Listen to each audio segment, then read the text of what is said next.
Eastern Comedy Utsavam presented by V-Star, Bahar, Kera Swad Coconut Oil and North Republic Shirtsil. ഇനി ഒരു special performance വരാൻ പോകുന്ന ആൾക്കാരെ കുറിച്ച് അറിയാനായിട്ട് വീഡിയോ പ്രൊഫൈൽ. പൊതുവിദ്യാഭ്യാസ വകുപ്പിന്റെ കീഴിൽ അധ്യാപികയായിരുന്ന രേണുക ശശികുമാറിന്റെ നേതൃത്വത്തിൽ ഭിന്നശേഷിയുള്ള കുട്ടികൾക്കും അവരുടെ കുടുംബാംഗങ്ങൾക്കുമായി ആരംഭിച്ച കൂട്ടായ്മയാണ് ടീം ബട്ടർഫ്ലൈസ്. കുട്ടികളുടെ സാമൂഹിക ഉൾച്ചേരൽ മുൻനിർത്തി അവരുടെ പ്രകടനങ്ങൾക്കായി വിവിധ വേദികൾ കണ്ടെത്തി ആത്മവിശ്വാസം വളർത്തിയെടുക്കുകയാണ് ടീം ബട്ടർഫ്ലൈസിന്റെ അണിയറ പ്രവർത്തകർ ചെയ്യുന്നത്. ഭിന്നശേഷിയുള്ള കുട്ടികളടങ്ങിയ 36 കുടുംബങ്ങളാണ് ഈ കൂട്ടായ്മയിലുള്ളത്. വിദഗ്ധരായ അധ്യാപകരുടെ സഹായത്തോടെ സ്വന്തം ഭവനത്തിൽ വച്ചാണ് ഈ കുട്ടികൾക്ക് അവരുടെ പ്രിയപ്പെട്ട ടീച്ചർ രേണുക ശശികുമാർ വിവിധ മേഖലകളിൽ പരിശീലനം നൽകുന്നത്. പരിശീലകനായ ശ്രീ പെപ്പിന്റെ നേതൃത്വത്തിൽ ചെണ്ടവാദ്യം അഭ്യസിച്ച ഈ കുട്ടികളുടെ പ്രകടനങ്ങൾ തീർത്തും ഒരു വിസ്മയാനുഭൂതിയാണ് ആസ്വാദകർക്ക് നൽകുന്നത്. ടീം ബട്ടർഫ്ലൈസിനെ കോമഡി മഹോത്സവ രാവിലേക്ക് സ്വാഗതം ചെയ്യുന്നു.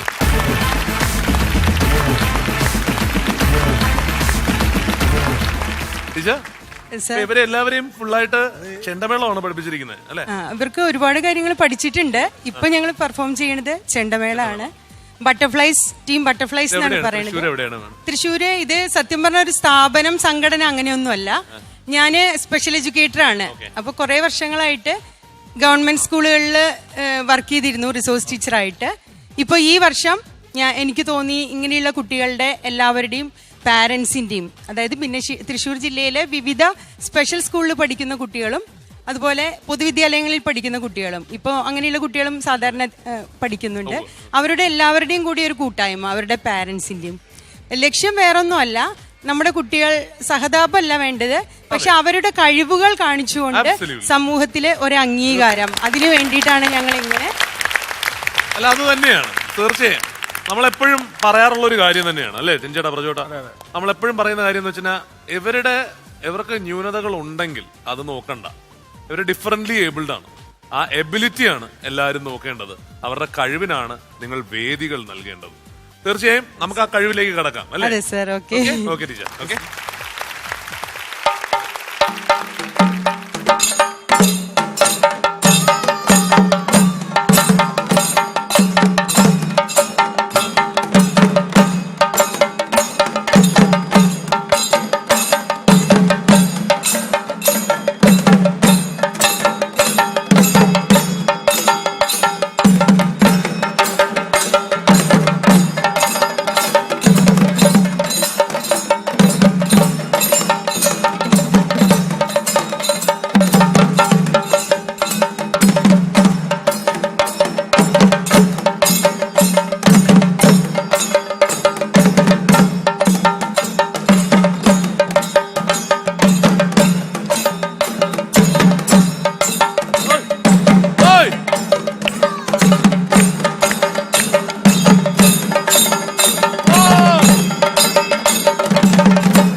കുറച്ചുകൂടി ഒന്ന് പെരുപ്പിക്കാനായിട്ട് ആശാനം കൂടി ഇങ്ങോട്ട് വിളിക്കാം. ഓക്കെ,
കലാശക്കൂട്ട് ഒരുമിച്ച് നിന്ന കുട്ടികളെ.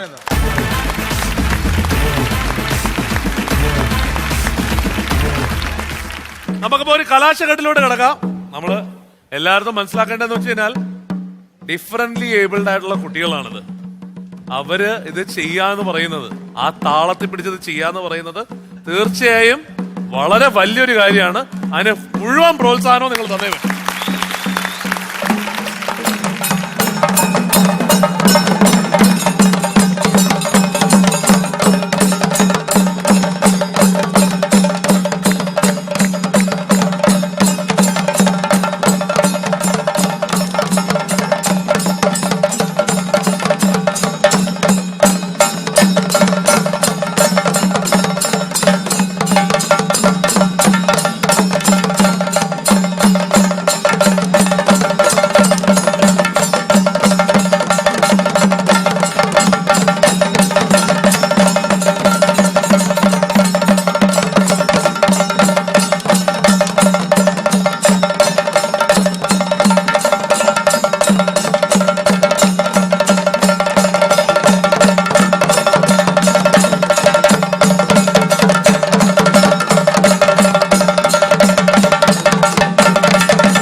ഇവര് പ്രൊഫഷണൽ മേളക്കാരല്ല, പക്ഷെ മേളത്തിന്റെ താളം അല്ലേ അതേപോലെ പഠിച്ചിട്ടുണ്ട് എന്നുള്ളത്, അതും ഇങ്ങനെ ഒരു സ്പെഷ്യൽ നീഡ്സ് ഉള്ള കുട്ടികൾ അത് എടുക്കുക എന്ന് പറയുന്നത് അതൊരു ചെറിയ കാര്യമല്ല. അവരെ അത് ചെയ്യിച്ചെടുത്ത ടീച്ചേഴ്സിനും ഗുരുവിനും ഒക്കെ മാത്രമല്ല, അവരോടൊപ്പം കൊട്ടി നിന്ന പ്രചോദനത്തിന് ഒരു ഉഗ്രം കയറി. അപ്പോ ഇത് ആദ്യം മാഷിനോടും ടീച്ചറിനോടും ചോദിക്കട്ടെ, പഠിപ്പിച്ചെടുക്കാനായിട്ട് എത്ര സമയം എടുത്തു? 6 വർഷം മുതൽ മാഷാണ് പഠിപ്പിച്ചത്. 6 വർഷം മുതൽ 1 വർഷം പഠിച്ച കുട്ടികളുണ്ട്, 6 വർഷത്തോളം പഠിച്ച കുട്ടികളുണ്ട്. ഞങ്ങൾ എന്തെങ്ങനെ ഒരു സംരംഭത്തിന് ഇറങ്ങിയെന്ന് വെച്ചാല്, ഇപ്പോ ഏറ്റവും ആദ്യം ഞാൻ പറഞ്ഞിരുന്നല്ലോ, പൊതുവിദ്യാലയങ്ങളിൽ നമ്മുടെ കുട്ടികൾ പഠിക്കുമ്പോൾ സാധാരണ ക്ലാസ്സിലാണ് അവർ ഇരിക്കാറ്. അപ്പൊ നമ്മുടെ കുട്ടികളെ ഏത് നേരവും ഡെസ്കിലും ബെഞ്ചിലും ഒക്കെ കൊട്ടി ശബ്ദം ഉണ്ടാക്കുന്നത് ക്ലാസ്സിന് ഭയങ്കര ഒരു ബുദ്ധിമുട്ടായി ടീച്ചർമാർ അഭിപ്രായപ്പെട്ടു. അപ്പൊ ക്ലാസ് എടുത്തുകൊണ്ടിരിക്കുമ്പോൾ ശബ്ദം ഉണ്ടാക്കുന്ന ഒരു നെഗറ്റീവ് ബിഹേവിയർ ആണല്ലോ. അപ്പൊ ഞാൻ ചിന്തിച്ചത് എങ്ങനെയാണ് അതിനൊരു പോസിറ്റീവ് ബിഹേവിയർ ആക്കി കൊണ്ടുവരിക എന്നുള്ളതായിരുന്നു. അതിനെ ചെണ്ടവാദ്യം പരീക്ഷിച്ചാലോ എന്ന് ആലോചിച്ച് ഒരുപാട് പേരുടെ അടുത്ത് പോയപ്പോഴും അയ്യോ സ്പെഷ്യൽ കുട്ടികളാണ്, അവരെ പഠിപ്പിക്കാൻ ബുദ്ധിമുട്ടാണ്, അങ്ങനൊരു ഇതാണ് വന്നത്. എന്നാലും ഞങ്ങള് പാരന്റ്സും എല്ലാവരും വെറുതെ ഇരുന്നില്ല. അങ്ങനെയാണ് ഞങ്ങൾക്ക് ഈ പെപ്പിൻ മാഷെ കണ്ടെത്താൻ കഴിഞ്ഞത്. അപ്പോൾ ഉണ്ടായൊരു ഗുണം എന്താന്ന് വെച്ചാൽ മാഷ് എല്ലാവരെയും പഠിപ്പിക്കാൻ, പാരന്റ്സിനെയും എന്നെയും എല്ലാവരെയും പഠിപ്പിച്ചു കഴിഞ്ഞപ്പോൾ ഒരിക്കലും കുട്ടികളെ ഡെസ്കിൽ കൊട്ടുന്നില്ല, പകരം ചെണ്ട കിട്ടിയാൽ മാത്രമേ അവർ കൊട്ടുള്ളൂ. അപ്പൊ ആ ചെണ്ടമേളം പഠിപ്പിച്ചതിന്റെ ക്രെഡിറ്റ് മാഷ്ക്കാണ്. അതെനിക്ക് തോന്നുന്നു അല്ലേ, അവർക്ക് ഒരു എനർജി ഉണ്ടല്ലോ ഡിസിപ്പേറ്റ് ചെയ്യേണ്ട, അതിന് വേണ്ടിയിട്ട് കറക്റ്റ് ആയിട്ടുള്ള ഒരു സ്ഥലം കണ്ടുപിടിക്കുക എന്നുള്ളതാണ് വേണ്ടത്. വരും. പിന്നെ എനിക്ക് ഉറപ്പുണ്ട് ഇത്രയും വലിയൊരു വേദി ഞങ്ങൾക്ക് സമ്മാനിച്ചതുകൊണ്ട് ഞങ്ങളുടെ കുട്ടികളുടെ കോൺഫിഡൻസ്, നമ്മുടെ കുട്ടികളുടെ ആത്മവിശ്വാസം ഉയർത്തിയാൽ മാത്രമാണ് എന്തും ചെയ്യാൻ പറ്റുള്ളൂ. ആദ്യമൊക്കെ അവർക്കൊരു സ്റ്റേജ് കയറാൻ പോലും വളരെ പേടിയായിരുന്നു. ഇങ്ങനെ ചെറിയ ചെറിയ വേദികൾ കിട്ടി. ഇപ്പൊ ഞങ്ങൾക്ക് ഇത്രയും വലിയൊരു വേദിയിൽ എത്തിയപ്പോ, ഇത്രയും വലിയ ആൾക്കാരുടെ കൂടെ ഞങ്ങൾ നിൽക്കുമ്പോൾ എനിക്ക് ഉറപ്പുണ്ട് ഞങ്ങളുടെ കുട്ടികൾ ഇനി ഒരുപാട് ഉയരങ്ങളിൽ എത്താൻ കഴിയും. ഇവർക്ക് ചെണ്ടവാദ്യത്തോടൊപ്പം നൃത്തം, സംഗീതം, അതുകൂടാതെ വ്യക്തിഗത പരിശീലനം ഇവയിലെല്ലാം കൊടുക്കുന്നുണ്ട്. സാധാരണ സ്കൂളിൽ പഠിച്ചാലും നമ്മൾ എക്സ്ട്രാ ട്രെയിനിങ് കൊടുക്കുന്നു. അപ്പോൾ എല്ലാവരുടെയും അനുഗ്രഹം, ഫ്ലവേഴ്സിന്റെ അനുഗ്രഹം ഞങ്ങൾ ആഗ്രഹിക്കുകയാണ്. അപ്പോൾ എന്തായാലും മാഷെ ഇവരെ പഠിപ്പിച്ചെടുക്കാനായിട്ടുള്ളതിന്റെ ഒരു പ്രയാസം നമുക്കറിയാം. പക്ഷെ ഈ പറഞ്ഞതുപോലെ പറഞ്ഞു കൊടുക്കുമ്പോൾ അതുപോലെ ചെയ്യുന്നുണ്ട് ഇവർ. എങ്ങനെയാണ് അതിന്റെ ഒരു? കൊറേയൊക്കെ ചെയ്യുന്നുണ്ട്. ഇപ്പൊ ഇവര് ഡെസ്കിൽ ഒരു താളത്തിൽ കിട്ടില്ലോ, അതൊന്ന് ഓർഡർ ആക്കി വച്ചു എന്നുള്ളത് കരിമേളം പോലെ ആക്കി. അത്രേ ഞാൻ ചെയ്തോളൂ. ടൈം എടുക്കും. സാറിന്റെ പേരെന്താ? പെപ്പിൻ. പെപ്പിൻ. നല്ല പെപ്പുണ്ട്, അതാണ് പെപ്പി മ്യൂസിക് എന്ന് പറഞ്ഞത്. ചേട്ടാ എങ്ങനെയുണ്ടായിരുന്നു നമ്മുടെ പിള്ളേർ? അല്ല, ഞാൻ ഓർക്കണം പല സിനിമാ താരങ്ങൾക്ക് പോലും താളമില്ലാത്തവരുണ്ട്. പക്ഷെ ഇവരിലേക്ക് ഈ താളം എത്തിക്കാൻ വേണ്ടിയിട്ട് എത്രമാത്രം കഷ്ടപ്പെട്ടിട്ടുണ്ടാവും എന്നുള്ളതാണ്. കാരണം പല രീതിയിലുള്ള ആൾക്കാരാണല്ലോ, പല വീടുകളിൽ നിന്ന് വരുന്നവര്, പല രീതിയിൽ ജീവിച്ചവര്. ഇവരെ ഒന്ന് ഒരുമിപ്പിക്കുക എന്നുള്ളത് തന്നെ ഏറ്റവും വലിയൊരു ടാസ്ക്കാണ്. അത് ടീച്ചർ ചെയ്തോണ്ടിരിക്കുന്നത്. സോഷ്യൽ സർവീസിന്റെ ഡിഗ്രി എടുത്തിട്ടാണ് വന്നത്. സ്പെഷ്യൽ എഡ്യൂക്കേഷനിലാണ്, മെന്റലി ചാലഞ്ച്ഡ് ആയിലാണ്. അതെന്താ അതിലേക്ക് ഒരു ഇഷ്ടം തോന്നാൻ കാരണം എന്താണ്? ഇഷ്ടം തോന്നാൻ എന്താ കാരണം എന്ന് ചോദിച്ചാൽ, എന്റെ ചെറുപ്പകാലത്ത് അടുത്ത വീട്ടിലൊരു സെർവന്റ് ഉണ്ടായിരുന്നു. ഒരുപാട് പണിയെടുക്കും, ഏത് നേരവും അലക്കൽ, അങ്ങനെ ഒരുപാട് പണിയെടുക്കും. എല്ലാരും കളിയാക്കി അവരെ ഞണ്ട് എന്നാണ് വിളിക്കുക. അപ്പൊ എനിക്കറിയില്ല എന്താ ഞണ്ട്. അപ്പൊ എല്ലാരും പറഞ്ഞു ഇങ്ങനെ, അന്ന് പല പേരുകളിലാണല്ലോ നമ്മുടെ ആൾക്കാര്.